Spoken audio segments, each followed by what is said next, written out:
Baik, kita mulai.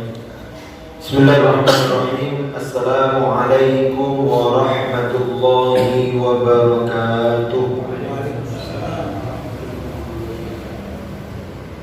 Innal hamdalillah nahmaduhu wa nasta'inuhu wa nastaghfiruhu wa natubu ilayhi wa na'udzu billahi min shururi anfusina wa min sayyiati a'malina. من يهده الله فلا مضل له ومن يضلل فلا هادي له أشهد أن لا إله إلا الله وحده لا شريك له وأشهد أن محمدا عبده ورسوله اللهم صل وسلم وبارك وأنعم على سيدنا المصطفى ورسولنا المجتبى نبينا محمد صلى الله عليه وسلم وعلى آله وصحبه ومن استنى بسنته ومن تبعهم بإحسان إلى يوم الدين. قال الله تعالى في القرآن الكريم يا أيها الذين آمنوا اتقوا الله حق تقاته ولا تموتن إلا وأنتم مسلمون. يا أيها الناس اتقوا ربكم الذي خلقكم من نفس واحدة وخلق منها زوجها وبث منهما رجالا كثيرا ونساء واتقوا الله الذي تساءلون به والأرحام إن الله كان عليكم رقيبا. يا أيها الذين آمنوا اتقوا الله وقولوا قولا سديدا يصلح لكم أعمالكم ويغفر لكم ذنوبكم ومن يطع الله ورسوله فقد فاز فوزا عظيما. أما بعد اللهم انفعنا بما علمتنا وعلمنا ما ينفعنا وارزقنا علوما تنفعنا في الدين والدنيا والآخرة. ربنا زدنا علما وارزقنا فهما. اللهم ارزقنا فهم النبيين وحفظ المرسلين وإلهام ملائكتك المقربين. ربنا اشرح لنا صدورنا ويسر لنا أمورنا واحلل عقدة من ألسنتنا يفقهوا أقوالنا آمين يا رب العالمين. Baik para jamaah yang dirahmati oleh Allah Subhanahu wa taala, alhamdulillah. Yang pertama adalah kita selalu memuji dan bersyukur kepada Allah Subhanahu wa taala yang mana Allah taala memberikan kita banyak karunia-Nya. Allah taala memberikan kita banyak peluang-peluang kebaikan yang mana kesempatan-kesempatan dan peluang-peluang itu bisa mendekatkan diri kita kepada Allah Subhanahu wa taala, dan segala kedekatan kita kepada Allah Subhanahu wa taala akan menghasilkan untuk kita kebahagiaan di dunia dan di akhirat. Salah satunya adalah ketika kita bisa bermajelis ilmu. Dan seseorang ketika bermajelis ilmu, ketika orang mendapatkan ilmu, mestinya dia harus mencapai tujuan mendapatkan ilmu. Tujuan orang ketika memiliki ilmu adalah takut kepada Allah Subhanahu wa taala. Innama yakhshallaha min ibadihil ulama. Orang yang paling takut kepada Allah adalah mereka yang mempunyai ilmu. Ketika seseorang takut kepada Allah, maka dia akan mendapatkan kebahagiaan akhirat. Dan ketika seseorang takut kepada Allah, konsekuensinya adalah jangan takut urusan dunia.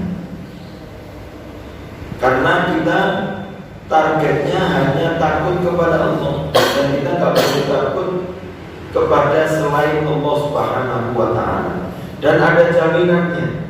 Ketika Allah Ta'ala mengatakan ya ayyuhalladzina amanu taqullaha wa qulu qawlan sadida yuslih lakum a'malakum. Kalau kalian wahai orang beriman bertakwa kepada Allah dan berkata dengan perkataan yang benar, bukan perkataan kesombongan, bukan perkataan tanpa ilmu, bukan perkataan fanatisme, bukan perkataan kepentingan, tapi perkataan yang betul-betul karena Allah Subhanahu wa taala, maka amalan-amalan kita yang belum sempurna akan disempurnakan dan diperbaiki oleh Allah. Amalan-amalan yang masih banyak kekurangan yang kita lakukan, amalan yang belum sempurna yang kita lakukan, maka Allah Ta'ala akan sempurnakan, Allah Ta'ala akan perbaiki, dan Allah Ta'ala akan tutup kekurangannya. Yaghfir lakum dzunubakum. Jadi kalau urusan dunia itu, kalau kita hanya berpikir dengan bagaimana cara kita, maka kita kadang akan kesulitan untuk menyelesaikan masalah tersebut. Karena menyelesaikan hal yang gaib itu kalau pakai logika kita itu kesulitan. Hal yang gaib maka diselesaikan dengan yang gaib. Yang gaib itu maksudnya Allah Subhanahu wa Ta'ala, bukan jin. Tapi kita pasrahkan kepada Allah, nanti Allah Ta'ala yang akan menyelesaikan itu. Lau tawakkaltum 'ala Allahi haqqa tawakkulihi, kalau seandainya kalian bisa tawakal betul-betul kepada Allah, maka urusan rezeki masa depan kalian akan diperbaiki oleh Allah. La razaqakum kama yarzuqut tayr, maka kalian akan diberikan rezeki sebagaimana Allah Ta'ala memberikan rezeki kepada burung tersebut. Dia keluar mendapatkan rezeki, dia keluar dalam keadaan perut kosong, pulang dalam keadaan kenyang. Dan dia juga tidak membawa bekal atau persiapan untuk esok hari. Tapi ya esok hari dia tetap seperti itu, dia juga mendapatkan rezekinya, mendapatkan jaminan. Jadi kalau umpama kita betul-betul tawakal, betul-betul di rumah itu di kulkas nggak ada isi sama sekali, ya beras itu juga nggak ada di rumah kecuali makanan hari itu. Tapi kalau kita punya keyakinan tawakal betul sama Allah, dan besok pagi kita tawakal dan keluar rumah, insya Allah dengan keyakinan besar gak ada orang lapar. Kita yakin gak akan lapar. Yang penting tawakal, yakin sama Allah, keluar rumah, ikhtiar. Maka ma'asyiral muslimin, konsekuensi dalam menuntut ilmu, yang pertama takut kepada Allah, yang kedua jangan takut urusan dunia. Dengan kita bersandar takut kepada Allah, maka dunia akan diselesaikan oleh Allah Subhanahu wa Ta'ala. Yang kedua, marilah kita aturkan salawat kita dan salam kita kepada Nabi Muhammad sallallahu alaihi wasallam. Allahumma sholli wa sallim wa barik alaihi. Dan para jamaah Masjid Al-Irsyad yang dirahmati oleh Allah, kita lanjutkan tafsir atau tadabbur ayat Surat Al-Baqarah. Kita sampai di ayat yang ke 187. Tapi sebelumnya kita membaca 186. Allah Ta'ala mengatakan, wa idza sa'alaka ibadi anni fa inni qarib ujibu da'watad da'i idza da'an. Apabila ada yang bertanya, ada yang meminta, ada yang berdoa dari hambaku kepadamu, wahai Muhammad, tentangku, ketika dia berdoa kepadaku, katakanlah aku di fa'inni, bukan katakan fa'inni qarib, aku ini dekat. Yang biasanya kalimat jika ada yang bertanya kepadamu, Allah Ta'ala katakan kul. Yas'alunaka madza tunfikun, kul. Yas'alunaka 'anil ahillah, kul hiya mawaqit. Ada kalimat kul. Tapi ketika tentang doa, Allah Ta'ala tidak menempelkan kalimat kul. Jadi ketika sa'alaka, jawabannya langsung fa'inni qarib, menunjukkan bahwasanya doa itu tanpa perantara, langsung mintanya kepada Allah Subhanahu wa Ta'ala. Jadi ya, doa itu senjata muslimin, senjata kaum mukminin. Ketika ikhtiar kita tak mampu melampaui, maka ada doa yang selalu melampaui. Ketika Nabi Ibrahim tak mampu untuk mendidik anaknya 100%, hanya Nabi Ismail itu kan ditinggal jauh ke Palestina, kemudian datang, kemudian disilaturahim, kemudian kembali lagi, datang lagi dengan tugas yang lain, kembali lagi, datang lagi tugas yang lain. Kemudian Nabi Ibrahim berharap supaya anaknya menjadi orang yang muslim, keturunannya menjadi orang yang baik. Kemudian Nabi Ibrahim juga berharap kepada Allah supaya dari generasi keturunannya, keturunan yang soleh, dan salah satu keturunannya ada yang mengajak mereka untuk kembali kepada Allah Subhanahu wa Ta'ala. Ketika ajarannya Nabi Ibrahim sudah mulai terputus. Dari zaman Nabi Ibrahim, ada yang mengatakan 2000 tahun sebelum Nabi Muhammad. Itu ketika ajaran Nabi Ibrahim mulai terkikis.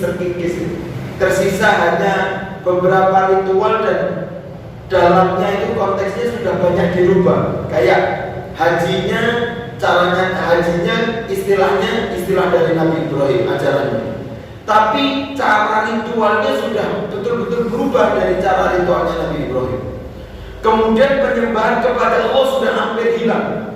Tersisa 5 orang saja yang masih menyembah Allah Subhanahu wa Ta'ala. Hampir hilang. Tapi ada satu kekuatannya Nabi Ibrahim yang Allah Ta'ala tidak sirnakan. Kekuatan apa? Doa. Nabi Ibrahim berdoa, wa ba'ath fihim rasulan minhum yatlu 'alaihim ayati. Ya Allah, utuskanlah dari anak keturunanku menjadi utusanmu yang nanti dia akan mengejarkan orang-orang untuk kembali kepadamu. Setelah 2000 tahun Allah Ta'ala kabulkan doa kekuatan dari Nabi Ibrahim. Maka jamaah, yang kita soroti adalah jangan pernah remehkan doa. Doa itu kekuatan bagi kita. Kalau Allah Ta'ala gak kabulkan kita sekarang, suatu saat pasti Allah Ta'ala kabulkan. Tapi kalau gak ada doa, ya gak ada kekabulan. Tapi kalau ada doa, tidak sekarang dikabulkan, maka suatu saat akan dikabulkan oleh Allah Subhanahu wa Ta'ala. Bisa sekarang, bisa 100 tahun lagi, bisa ribuan tahun lagi. Tapi semuanya kembalinya dari doa. Makanya setiap bersolawat kepada Nabi, Allah Ta'ala sadarkan juga bersolawat kepada Nabi Ibrahim. Dan Nabi pernah mengatakan, ana dakwatu abi Ibrahim. Saya ini adalah hasil dari doa bapakku Nabi Ibrahim. Padahal jaraknya 2000 tahun. Kita nggak tahu, mungkin anak kita sekarang dilihat kok ya kurang lebih, nggak ada yang sampai seumpama. Wallahu a'lam. Mungkin kita ada yang, tapi jangan pernah putus harapan. Ya, anak kita atau anak didik kita jangan pernah putus harapan dengan berdoa kepada Allah Subhanahu wa Ta'ala. Dan kita nggak tahu dari bagian doa kita kemudian Allah Ta'ala kabulkan, dan ternyata salah satu dari anak-anak dan keturunan kita nanti dialah yang akan menjadi sedekah jariah kita, menjadi pahala yang mengalir untuk kita, menjadi investasi kebaikan untuk kita di akhirat kelak. Maka itu kekuatannya dari doa. Para jamaah yang dirahmati Allah Subhanahu wa Ta'ala, untuk supaya doa kita diijabahkan, itu ada 3 yang harus kita perhatikan. Yang pertama yaitu syarat yang berdoa, kemudian syarat doanya, kemudian syarat untuk apa doanya. Itu harus diperhatikan supaya doa kita diijabahkan oleh Allah. Yang pertama adalah syarat orang yang berdoa. Syarat orang yang berdoa ini ada 4 syarat. Ada 6 syaratnya. Syarat yang pertama adalah yang berdoa harus betul-betul meyakini bahwasanya doa yang dipanjatkan itu tidak ada yang mampu mengijabahi, tidak ada yang mampu untuk memenuhi kecuali Allah Subhanahu wa Ta'ala. Ya, jadi apa yang kita doakan kita harus yakin ini yang bisa hanya Allah. Selain Allah gak ada yang bisa. Kalau kita berdoa, ya Allah mudah-mudahan saya dapat rezeki, dan juga berharap mudah-mudahan bos saya juga bisa memberikan rezeki, bisa jadi tidak diterima doanya oleh Allah, karena kita mensekutukan Allah dengan yang lain. Orang itu Pak hanya bisa menjadi wasilah pemberi uang. Ya, uang itu bisa dari orang, dari bos, majikan, tuan, teman, itu uang. Tapi kalau rezeki murni dari Allah. Gak ada manusia yang bisa memberikan rezeki, itu gak ada. Ar-Razik wallah. Pemberi rezeki hanya Allah. Kita dapat uang dari bos 5 juta, kita kantongi seakan-akan rezeki. Tapi ternyata di jalan hilang rezeki. 5 juta dikantongi, sampai rumah ternyata selain hilang, tahu-tahu dipakai apalah yang nggak bermanfaat ya. Dibelikan hal yang nggak bermanfaat. Padahal mungkin kita beli HP 1 juta bisa, tapi ternyata ditipu sama orang harganya 5 juta. Ya, terus kita beli padahal HP seharga 1 juta. Gak lama HP-nya rusak, gak bermanfaat. Uang dari orang, tapi rezeki dari Allah Subhanahu wa Ta'ala. Jadi kita harus yakin yang memberikan adalah Allah. Yang kedua, al-wasaid fi qabdatihi wa musakharati bi tasrifihi. Semua itu di tangan Allah Subhanahu wa Ta'ala. Yang menentukan doa kita diterima atau tidak. Doa kita diberikan sekarang atau besok. Doa kita itu baik tidak untuk kita atau baik atau tidak untuk kita, itu semuanya di tangan Allah Subhanahu wa Ta'ala. Jadi kalau doa itu, ya Allah berikan terbaik, bukan ya Allah aku yakin ini terbaik menurutku, ya ini menurut kita. Tapi kalau menurut Allah Ta'ala nggak baik, ya bisa jadi nggak dikasih sama Allah. Ini ya. Jadi semua kehendak yakinilah di tangan Allah Subhanahu wa Ta'ala. Dan apa yang kita terima, yakinilah itu yang terbaik untuk kita. Yang ketiga, ayatku biniyatin shadiqah, jujur mintanya kepada Allah. Betul-betul ya Allah, saya ini minta. Ketika saya minta, saya ini tahu kalau saya ini enggak mampu.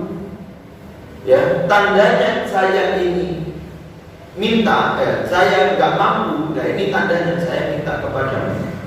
Jadi jujur kalau ketika minta saya ini enggak mampu dan engkau yang mampu. Tapi kalau ya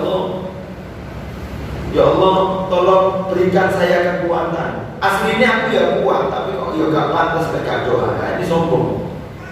Saya yakin ya Allah besok itu pasti gajian, tanpamu ya pasti gajian. Nah ini sombong. Paham ya? Jadi kalau minta itu harus tundukkan bahwasanya enggak ada kemampuan bagi kita. Bahkan 1 menit ke depan, siapa orang yang bisa mampu untuk hidup 1 menit ke depan? Enggak ada. Kecuali kita hanya pasrah dan tawakal kepada Allah Subhanahu wa Ta'ala.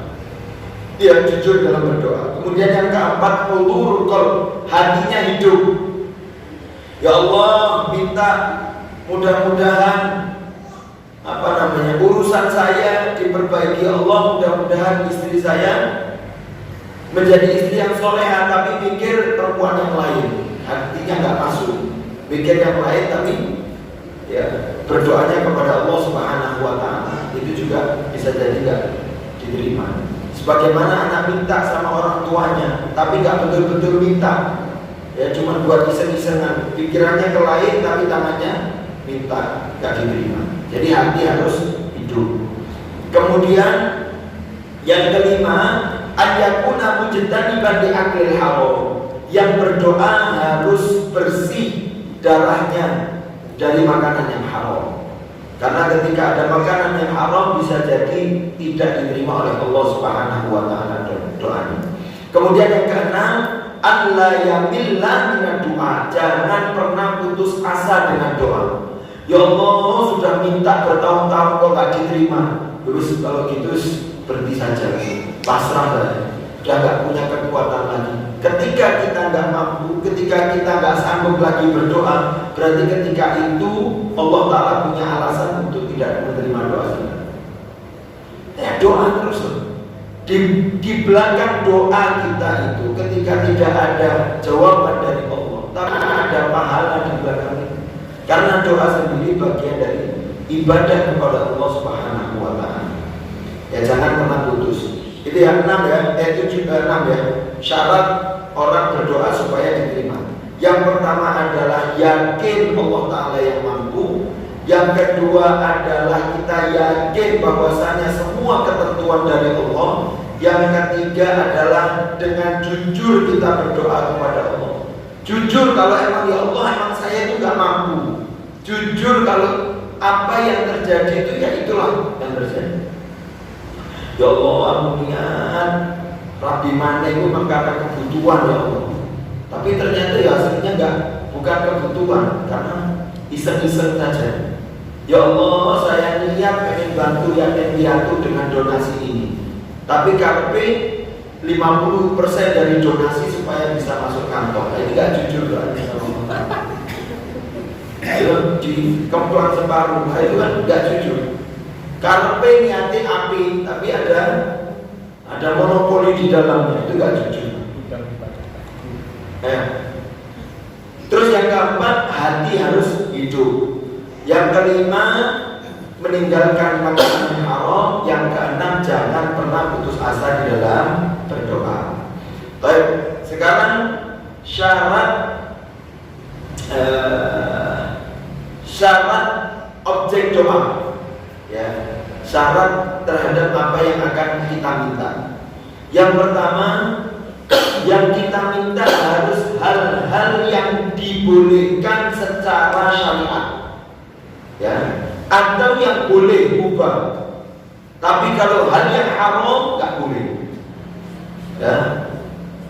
Udah nikah 4, minta lagi nikah yang kelima. Wah, ini jelas nggak dikabulkan sama Allah. Kelebihan. Ya, kemarin itu juga ada menarik, saya dapat materi baru. Ternyata yang punya masa idah itu gak hanya perempuan, laki pun juga ada masa idahnya. Pernah dengar gak? Jadi laki itu juga punya masa idah, gak hanya perempuan. Kapan? Ketika seorang laki sudah punya istri 4, kemudian salah satu istrinya diceraikan talak pertama. Kan istri itu ketika talak pertama kan dia punya masa idah.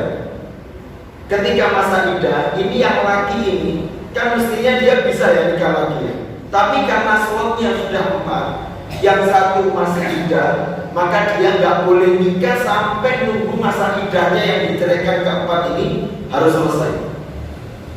Kalau istrinya 3, terus dicerai yang satu, masih masa idah, terus dia nikah lagi yang keempat, itu boleh. Tapi kalau sudah jatah 4, kemudian yang istri yang keempat diceraikan ini masa idah, maka yang laki ini gak boleh nikah lagi sampai idahnya selesai. Ditakutkan apa? Kalau ternyata dia nikah lagi, ternyata ada rujuk sama yang keempat, jadi 5, haram hukumnya. Maka itu masih harus nunggu masa idahnya perempuan. Jadi laki pun gak boleh langsung. Ini yang satu. Yang kedua, yang saya tahu dua. Yang kedua yaitu ketika dia istrinya 1, kemudian dia menceraikan istrinya untuk menikahi saudaranya, saudari perempuannya. Dan itu kan nggak boleh dalam Islam. Nikah 2, 1 saudara itu nggak boleh. Ya kalau nggak salah nikah bihar namanya. Nikah 1 saudara langsung. Jadi ketika istrinya yang asli diceraikan, otomatis kan dia harus nunggu iddah. Nah, ketika dia nunggu iddah, dia nggak boleh nikah sama saudarinya, sama saudara istrinya. Nggak boleh sampai nunggu istri yang asli ini betul-betul selesai iddahnya, baru dia boleh nikah sama saudara. Tapi kalau jadi satu saudara nggak boleh. Jadi ternyata laki pun juga ada iddah. Baik. Kemudian itu tadi ya syaratnya, yang penting nggak boleh berdoa untuk hal yang haram. Kemudian yang kedua, tidak boleh berdoa untuk urusan memutuskan silaturahim. Ya saking bencinya kita sama seseorang, mudah-mudahan orang itu nggak kumpul sama saya. Tapi bukan urusan syariat, bukan urusan al-hubbu fillah wal bughdu fillah, tapi urusan dunia saja. Nah itu kita nggak boleh. Allah mudah-mudahan si fulan sama si fulan gak akur, tukaran, itu nggak boleh. Dan itu tidak akan mungkin dijabahkan oleh Allah. Mudah-mudahan si fulan keluar dari lembaga itu, sekarang cocok dengan lembaganya, itu nggak boleh. Memutus silaturahim. Gitu ya. Baik. Jadi yang didoakan itu Pak, orang itu ya kadang sama, tapi sifat itu bisa berubah.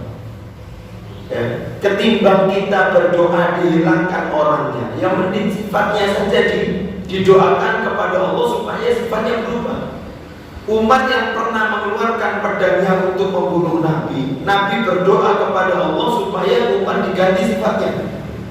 Ternyata pedang yang pernah dikeluarkan untuk Nabi, pedang itu juga yang dikeluarkan untuk membunuh siapa yang mengatakan Nabi mati. Tombak yang pernah dilemparkan ke Hamzah oleh Wahsy, tombak yang sama dilemparkan kepada musuh Islam, yaitu Musailamatul Kadzdzab. Jadi kalau ada orang yang kita nggak sukai, ya belajar untuk ikhlas lah, belajar untuk sabar, belajar untuk pasrah kepada Allah. Ya Allah, orang ini nggak cocok sama saya. Ketimbang kita berdoa memutus silaturahim, kita doakan, ya Allah, mudah-mudahan sifatnya orang ini berubah. Kalau dia berubah sifatnya, ya kita tetap bisa berteman sama dia meskipun orangnya sama, tapi sifatnya berubah. Kan bisa saja orang tinggal berdoa yang baik, kan gitu. Baik. Jadi jangan sampai doa memutuskan silaturahim. Kemudian yang ketiga yaitu syarat doa. Syarat doa adalah, ini kata Ibnu Atha, ada 4. Yang pertama adalah hifdzul qalb indal wahdah. Hati harus terjaga dikala kita sendiri.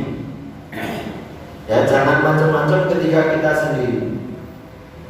Hati dijaga ketika sendiri. Kemudian yang kedua, hifdzul lisan ma'al khalq. Dijaga lisannya ketika dia berkumpul dengan orang. Dan ini hati-hati. Kadang ketika kita ketemu sama orang, lepas kontrol, akhirnya yang dikeluarkan omongan gak benar.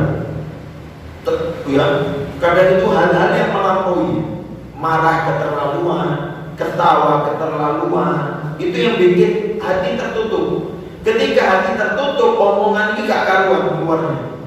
Dan sekarang itu banyak urusan di dalam rumah tangga. Perceraian yang disampaikan oleh para lelaki itu gara-gara talak yang tidak terkontrol dalam pikiran, itu banyak. Nanti ujung-ujungnya terus baru tanya sama Ustaz, gimana ya hukumnya? Suami saya habis talak saya pas dia marah. Ustaz, gimana ya? Kemarin saya lepas kontrol, saya ceraikan istri saya. Berapa kali? 1000. Baik, saya ada Pak itu Pak. Orang Surabaya, Masya Allah. Habis dulu pernah cerita kalau masalahnya. Itu anak Zuan ke Sudan balik tanya di mana? Hari udah tak talak peng saya buat talak saya. Itu ya Allah, nggak ada lucu sama sekali. Jadi itu banyak. Terlanjur. Nanti kadung tenang baru nyesel. Itu karena 14. Makanya ketika marah dan ketika marah yang terlalu dan ketika ketawa yang terlalu itu dijaga. Lisan itu dijaga karena kadang kita nggak tahu ketika ini yang keluarnya nggak baik, ternyata Allah Ta'ala yang jaga dan dijaga. Kemudian nah itu makanya Nabi mengatakan jidduhun najib wa hasluhun najib. Ada 3 perkara, kalau serius dianggap serius, bercandanya pun dianggap serius, karena nggak boleh main-main dalam urusan muamalah sama orang. Ada 3, apa? Nikah, rujuk, talak. Nah, ini terjadi. Dulu itu ada kisah film di, kalau nggak salah di India atau Pakistan. Jadi ada mempelai perempuan, ada mempelai laki dalam film itu. Kemudian ya subhanallah, yang jadi bapaknya perempuan ini ya bapak aslinya, tapi di situ ya film. Terus ya diakatkan, ya disaksikan gitu. Kan seakan-akan cuman apa namanya acting ya. Tapi yang ngangkatkan itu ya bapak kandungnya, tapi di film cuman acting. Ketika diakatkan rame itu. Padahal ketika itu rame. Ketika itu ditanyakan sama ulama dan hukumnya adalah jadi. Hanya actingnya jadi ujung-ujungnya ya, jadi nikah. Maka harus hati-hati, nggak bisa dibuat main-main. Kemudian yang ketiga, hifdzul ain anin nadhar ila ma la yahil, yaitu menjaga mata untuk tidak melihat terhadap hal-hal yang tidak dihalalkan oleh Allah. Kemudian yang keempat, hifdzul batan minal haram, menjaga perut dari yang haram. Ya. Dari yang haram itu apa? ya dijaga dari makanan yang haram dan tidak berlebihan, karena berlebihan itu juga wala tusrifu, itu juga haram. Kemudian waktu-waktu doa yang diijabahkan oleh Allah Subhanahu wa taala. Ya, waktu-waktu krusial, waktu-waktu supaya kita doa ini langsung dekat sama Allah. Ada beberapa waktu. Yang pertama adalah waktu sahur, yang kedua waktu berbuka, yang ketiga antara adzan dan iqamah, yang keempat antara zuhur dan asar di hari Rabu. Yaitu di sini dikatakan seperti itu. Kemudian waktu-waktu terdesak, ya, dakwatul mudtarri namanya. Doanya orang yang terdesak, yang kepepet, doanya orang yang tertekan, maka dijabahkan. Kemudian halatus safar,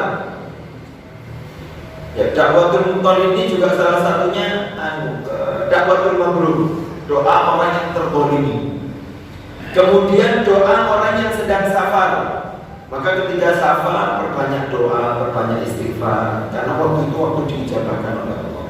Kemudian doanya orang sakit, makanya ketika jenguk orang sakit itu bukan hanya kita mendoakan dia, kita minta sama dia, kalau bisa dia juga di samping sakitnya itu sambil mendoakan kebaikan bagi orang lain, karena doanya diterima oleh Allah. Kemudian inda nuzulil mator, doa ketika turun hujan, karena di situ ada keberkahan. Kemudian as-saff fi sabilillah, doa ketika kita di jihad medan perang, maka doanya akan diterima oleh Allah Subhanahu wa taala.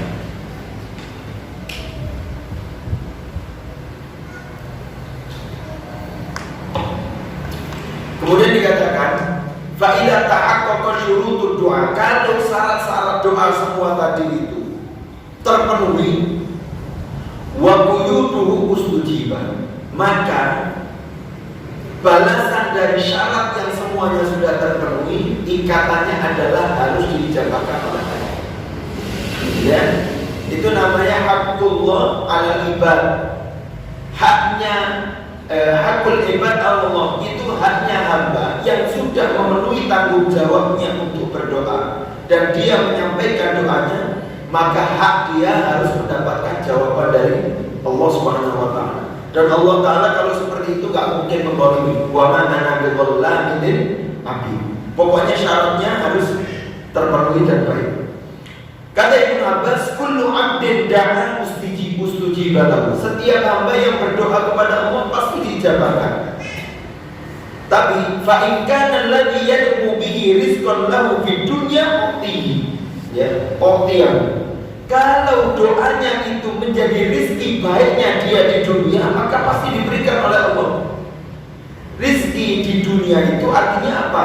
Dia tepat dapatnya, tidak menjadikan kehancuran baginya. Itu namanya rizki. Kayak tadi ya gambarannya, kita dapat dari bos sekarang 10 juta, kita kantongi, itu sudah rizki? Belum, karena belum bermanfaat bagi kita, cukup di kantong saja.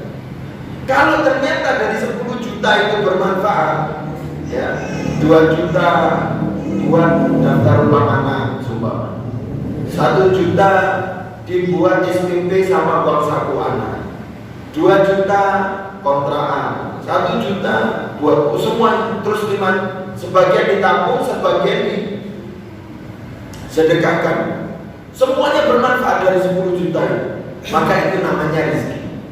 Rizki itu bisa kita makan, bisa kita pakai, dan bisa menjadi pahala di akhirat. Itu jadi rizki. Nah, itu namanya 10 juta yang jadi rizki. Tapi kalau 10 juta masuk kantong, mendadak dari 10 juta itu dirampok sama orang, terus kita berbahaya. Atau 10 juta hilang gitu saja. 10 juta tahu-tahu dibuat hal yang gak bermanfaat, buat foya-foya, buat hal yang mubazir, maka 10 juta itu ya gak jadi rezeki bagi kita. Gitu ya. Jadi paham ya maksudnya? Kata Ibnu Abbas, kullu 'abdin da'a mustajibah. Gak usah khawatir, setiap doa yang dipanjatkan pasti diterima oleh Allah. Dengan syarat apa? Dengan syarat doa yang dia minta itu harus jadi rezeki dia di dunia. Pasti Allah Ta'ala berikan. Jadi kalau dilihat sama Allah Ta'ala, kalau 10 juta ini jadi manfaat hari itu bagi dia, pasti dikasih oleh Allah. Tapi kalau 10 juta itu gak jadi manfaat bagi dia hari itu, 10 juta itu gak mungkin Allah Ta'ala kasih ketika itu. Allah Ta'ala akan pending di waktu yang kita siap. Kalau kita dalam keadaan bertemu dengan orang yang banyak menghamburkan uang, dengan orang yang tidak pernah berbagi manfaat sama orang lain, sehingga kita terkontaminasi dengan gaya-gaya sombong, dengan gaya-gaya orang yang gak butuh uang. Terus kita dapat 10 juta, wah kita gak jauh-jauh dari orang itu, Mas. Pasti 10 juta kita jadikan kesombongan, 10 juta itu kita hamburkan sama dengan teman kita menghamburkan. Berarti ketika itu kita gak layak dapat 10 juta. Bahaya, dapat tapi jadi musibah, bahaya. Tapi ketika kita nanti suatu ketika itu hanya Allah Ta'ala gak kasih, karena pergaulan kita masih buruk. Suatu ketika kita ganti teman yayasan pendidikan, ganti teman majelis kajian yang berpikirnya itu kebermanfaatan. Mendadak ketika itu Allah Ta'ala berikan kita 10 juta, akhirnya kita langsung wah, pas ada kebaikan yang bisa kita salurkan, 5 juta disimpan taruh rumah, 5 juta diwakafkan, kan? Jadi rezeki gitu. Nanti ketika itu jadi rezeki baik, Allah Ta'ala akan berikan kepada kita. Wa in lam yakun rizqan lahu fid dunya dukhira lahu. Tapi ketika kita memang betul-betul gak layak, harta yang dikasih oleh Allah kepada kita itu jadi rezeki bagi kita, maka bisa jadi sama Allah Ta'ala nanti akan disimpan sama Allah Ta'ala, diberikan kita di akhirat. Maka posisi kita itu ketika kita minta rezeki dari Allah, di samping kita minta, kita juga harus melayakkan diri untuk siap mendapatkan apa yang kita minta kepada Allah Subhanahu wa Ta'ala. Kalau enggak, kalau kita enggak siap jadi wadah yang baik, hancur apa yang kita dapatkan. Tapi kalau kita siap itu ya mikir, di samping kita bekerja bagaimana cara mendapatkan rezeki, kita juga belajar dan bekerja, berpikir bagaimana cara mengeluarkan rezeki yang baik. Dan itu banyak orang kehilangan itu, gimana caranya dapat rezeki halal. Tapi sudah dapat, bingung gimana cara mengeluarkannya. Mau mengeluarkan sulit. Makanya Allah Ta'ala ajarkan, la tanalul birra hatta tunfiqu mimma tuhibbun. Kalian tidak akan mendapatkan kesempurnaan ketaatan sampai kalian menginfakkan apa yang kalian cintai.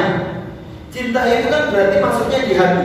Jadi mengeluarkan apa dari dunia yang sudah masuk hatimu itu harus kamu keluarkan, supaya dunia tidak sampai masuk hati, cukup di tangan. Nah, itu latihannya, tapi emang sulit. Kadang masuk 10.000 aja kadang terus nyantol di sini di hati, sehingga dikeluarkan juga kepikiran. Ya itu karena apa? Karena kebiasaan kita seperti itu. Dikit udah masuk hati, dikit masuk. Jadi keluarnya pun juga sulit. Tapi kalau harta cukup di tangan, gak ada yang pernah masuk di sini, dia keluar dan dia yakin akan kembali. Dan saya pernah saat ini anak punya teman, masya Allah, betul-betul nggak punya rekening. Dan setiap dari usahanya yang dia dapat di awal bulan itu langsung dinolkan, dibagi ke karyawannya, dibagi ke istrinya, bagi ke nafkah keluarga. Dia habis. Nanti dia tinggal kalau ada ceperan baru dia dapat dibuat habis. Pokoknya setiap akhir bulan kita ada uang nol. Nanti awal bulan dapat dibagi lagi. Ya awal bulan nanti dia dapat buat saku dia, akhir bulan mesti nol. Nanti balik gitu. Terus saya tanya, kok bisa beli mobil? Ya saya beli mobil itu karena saya kepikiran butuh. Di saat saya butuh, saya minta kepada Allah, ya Allah, aku ini butuh mobil karena keluargaku udah banyak. Dan saya tahu mobil itu murah bagimu karena saya butuh dan saya minta itu. Subhanallah, dalam jarak 2 bulan, 3 bulan, kerjaannya itu melejit, orderannya banyak sampai dia bisa beli mobil. Terus saya tanya, habis selesai bisa beli mobil, itu lancar terus gak rezekinya, ini lancar terus gak usahanya. Kata dia enggak, balik lagi, balik ke settingan awal. Jadi apa yang dia minta dapat, habis itu selesai, balik lagi, balik awal. Kata dia itu, saya tanya gimana, habis itu ya enggak apa-apa, butuh saya waktu untuk beli. Gitu. Kata dia, yaudah kembali lagi. Dan dia kontrak. Saya tanya, apa aku nggak pengen punya rumah? Kata dia, kontrak aja masih nikmat ya, dilakukan. Tapi nanti suatu ketika kalau saya pengen rumah, saya minta lagi sama Allah Ta'ala. Kalau sekarang saya belum pengen ya belum moyo, belum minta. Subhanallah, Masya Allah, tawakalnya luar biasa. Dan betul-betul terjadi dalam keluarganya. Lempel aja, luar biasa. Insya Allah. Jadi ala kulli hal seperti itu. Para jamaah yang dirahmati oleh Allah Subhanahu wa Ta'ala, kita harus perkuat doa kita. Doa itu adalah jaminan yang Allah Ta'ala berikan kepada kita, dan itu kekuatan bagi seorang muslim. Dan ketika sebetulnya kekuatan doa itu tidak hanya kita sampaikan di akhir saja, tapi doa itu harus kita panjatkan menjadi kekuatan kita, karena di balik doa itu ada motivasi hidup. Makanya kalau kita baca zikir pagi dan petang, itu indah kalau kita tadabburi. Kalau kita hanya sebagian dari doa, ya doa saja. Tapi kalau kita tadabburi, jadi inspirasi, jadi motivasi, dia akan menjadi kekuatan kita untuk beramal di pagi ini. Dibalik dengan dibalik kekuatan doa, yaitu harapan dan motivasi kita di dalam hidup kepada menuju Allah Subhanahu wa Ta'ala. Dan para jamaah yang dirahmati oleh Allah, mungkin itu yang bisa kita sampaikan. Alhamdulillah, mudah-mudahan sedikit tapi itu bermanfaat. Semoga setelah ini doa tidak hanya menjadi sampingan, tapi doa betul-betul menjadi kekuatan di dalam hidup kita, yang perlu kita panjatkan di awal, di pertengahan, sampai di akhir kehidupan kita. Amin ya rabbal alamin. Semoga bermanfaat. Minta maaf kurang lebihnya. Astaghfirukum. Subhanallahi wa bihamdihi, asyhadu an la ilaha illa anta, astaghfiruka wa atubu ilaik. Alhamdulillahirabbil alamin. Assalamualaikum warahmatullahi wabarakatuh.